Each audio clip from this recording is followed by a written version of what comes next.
ভাল পাওঁ হৃদয়ৰ পৰা নিগৰি অহা এক আত্মিক মিঠা অনুভূতি।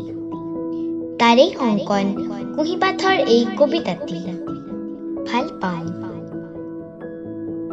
ভাল পাওঁ আকাশৰ মেঘৰ ধেমালি, বেলিৰ লগত থাকে লুকা ভাকু খেলি।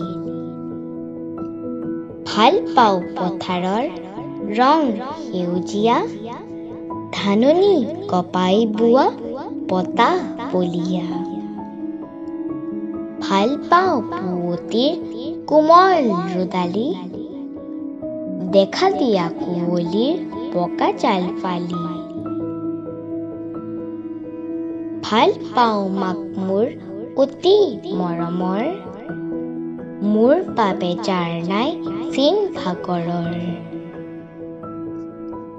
ভাল পাওঁ দেউতাৰ স্নেহ সনা মুখ, মোৰ বাবে তেওঁ সহে কিমান যে দুখ। ভাল পাওঁ সমনীয়া লগৰীয়াবোৰ, যাৰ নাই কাম আৰু ধেমালিৰ ওৰ। ভাল পাওঁ মোৰ দেশ য'ত উপজিলো, য'ৰ ধূলি মাটিৰে জীৱন গঢ়িলো। ভাল পোৱা বস্তু ভৰা এই যে পৃথিৱী, কোনেনো সৃজিলে বাৰু তাকে থাকো ভাবি।